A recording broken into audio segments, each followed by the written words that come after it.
Good morning, young learners. This is Mr. Lax, room 120. We're going to be doing our finding evidence review from some of the stuff that we worked on earlier this week. And I'm going to read a story about community helpers, but before we start, it's a nice idea to read some of the questions to see what we're looking for. So here's some of the questions and then the possible choices if they have them. So the first question says, what's the main idea of the story? What's it mainly about? A community needs lots of people to make it work. B, police officers and firefighters are community helpers. Or C, people like to have picnics in city parks. All right, that's the first question. Question number 2, what do police officers do in a community? Think about that for a moment. What do police officers do in a community? All right, we'll find the evidence for that later. Number 3, why does a community need park rangers? Bunch of parks, Green Lakes, Beaver Lake. Why do they need park rangers? Here's question 4. Think of a community helper that has helped you or your family. Write a letter to thank this person. Describe how this person has affected your life. Let's start with the story. A community is a group of people. These people live in the same area or have the same interests. Communities need helpers to make them work. Some community helpers are police officers. Police officers make sure everyone is following the rules of the community. They keep people safe. Firefighters are community helpers too. Firefighters put out fires, and they also educate people about fire safety. Other community helpers are people who work for the city. Garbage collectors help people out. People put out trash in bags or cans at the curb. Garbage collectors drive down the city streets to pick up the trash. Park rangers help out too. People play or have picnics in city parks, and park rangers make sure that they're clean and safe. Another important helper in the community is a librarian. The librarian makes sure that there are many good books available. Everyone in the community can use the library. So the next time you see a community helper, say, thank you. Hi boys and girls, I'm going to go over question number 1. What's the main idea of the story? And I thought I would read each choice and then come up with which ones we think we could eliminate. So, what's the main idea of our story? A community needs a lot of people to make it work. B, police officers and firefighters are community helpers. Or C, people like to have picnics in the city parks. Well, I think you could probably agree we're going to get rid of choice C. That's too specific. Let me read through here and see if we could find some evidence to support our answer. Communities need helpers to make them work. Police officers make sure everybody follows the rules. Firefighters are helpers too. They also help people educate about fire safety. Garbage collectors drive down the street and pick up trash.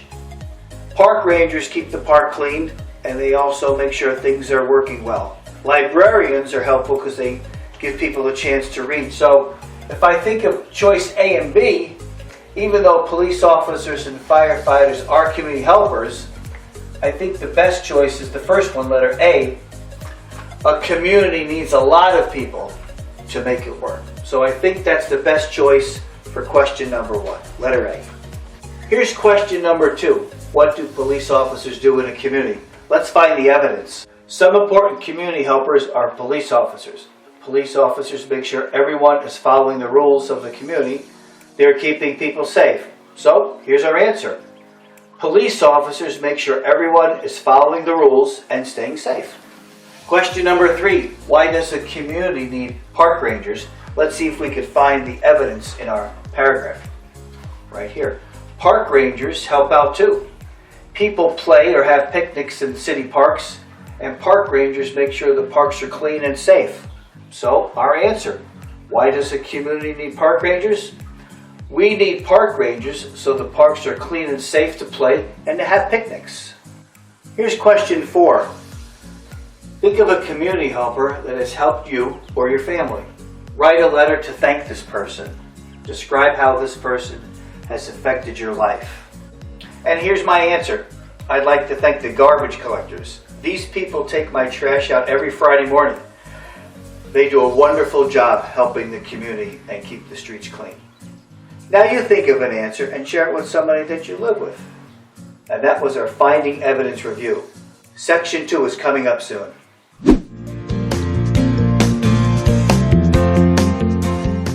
Hi, this is Mr. Lax. I want to do Determining Correct Pattern review. I want to put up a couple that were frequently missed. So this first one has add 7 rule. So if you look at these 4 choices that I have on the whiteboard, you could take that first number and add 7 to it. Let's see if the first one holds true. So I take 9 and I add a 7 and I do get 16. That's good. But if I keep doing it and add 7, I wind up getting 23. So I know that first one is incorrect. So here's what I could do. I automatically know that that one is incorrect. I keep doing it and I find out that the correct answer is this second choice. Alright, let's go do another one. This is multiplying by 3 rule. You could take the first number here and multiply that first number by 3. If you do that, you'll get 2 times 3 is 6. So this one right here, you know without even going much farther, young learners, that this one is incorrect. If you go to the second one and you do 2 times 3, you'll get 6. 6 times 3 would give you 18. Now you probably wouldn't be able to do 18 times 3 in your head, but if you did skip counting or repeated addition, you'd wind up getting 54.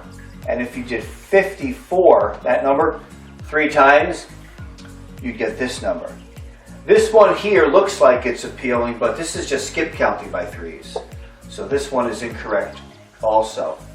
This last one here, you could do the same thing. 2 times 3 is 6, and that says 5. So this one would be incorrect also.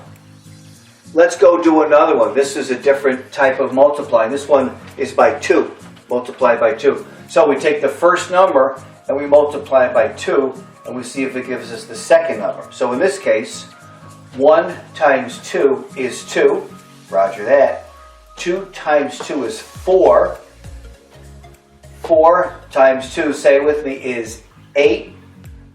8 times 2, 16. So that first one is the correct one. If you wanted to go through the rest, you can check it, and you'll see that the rest are incorrect. 5 times 2 is 10. That's not right off the bat.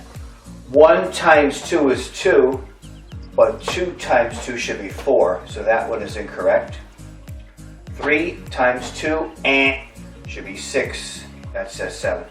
Here's another one, young learners. This one says add 5 rule. So we do the same thing, not multiplying. This one is just adding. So we take the first number and add it to 5 and see if we get the second number. So 2 plus 5 is 7. Now if you don't know this, you could use your hands. That's okay, or a sheet of paper. 5 plus 7 would be 8, 9, 10, 11, 12. Good. 12 plus 5, 13, 14, 15, 16, 17. 17 plus 5, 18, 19, 20, 21, 22. All right, I like that one. That one is going to be the correct answer. We could do these and we'll see that they're incorrect. 9 plus 5 gives you 14. 6 plus 5 is 11. And 8 plus 5 is 13. Wait a second. We have to go do another one. All right. 13 plus 5 is 18. So that first one is the correct one. Let's do a couple more and see if we can wrap this up. Good job. This one says add 9 rule. So as before, I have the numbers up here, and we have to see if we add 9 to the first number, and that will get us to the second number. So let's try it and see if it works. 9 plus 5 is 14. I know right away that that's incorrect. 2 plus 9 is 11. 11 plus 9 would give us 20. And that says 19, so we X that one out. 8 plus 9 is 17. That's 17. So that's incorrect. So our right choice, young learners, is this bottom one. 4 plus 9 is 13. 13 plus 9 is 22. 22 plus 9 is 31. And finally, 31 and 9 would give us 40. This last one, multiply by 3 rule, we did one of these before. Same thing, we take the first number and multiply it by 3 and see if it gives us the second number. 3 times 5 is 15, so we know right away that's incorrect. This one I think is skip counting by 5, so we're going to put that as incorrect. 1 times 3 is 3. 3 times 3 is 9. 9 times 3, if you get there eventually, you'll hit 27. 27 times 3 in your head, that's difficult. You might have to use a piece of paper and pencil. 2 times 3 is 6. We know that's incorrect. 3 times 3 should be 9. So the correct answer is this second one. And coming up next is a cool science experiment.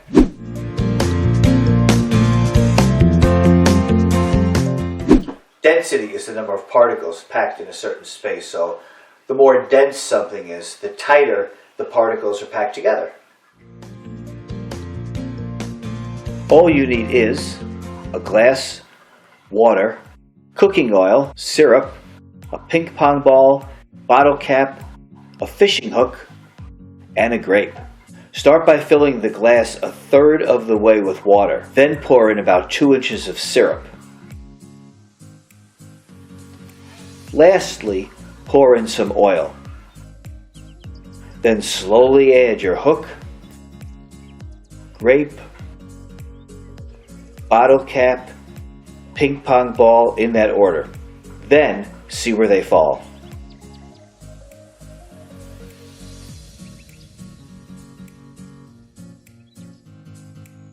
So young learners, the syrup is on the bottom here, the cooking oil is on top, and the water is right in the middle. So the syrup is the most dense, so it sinks to the bottom, and the cooking oil is the least dense, it floats on top. So the water, right here in the middle where it is, it's more dense than the cooking oil, but it's less dense than the syrup, so it's right in the middle. That's the reason it's right in the middle. The hook is the most dense, so it sinks down to the bottom, and the ping pong ball floats on top because it's the least dense. See, sometimes people think that an item is larger, it's going to be more dense, but as you can see, that's not necessarily the case. So if you do this experiment at home, feel free to take a picture of it and send it to me. We'll hang it up in the home studio. See you next time.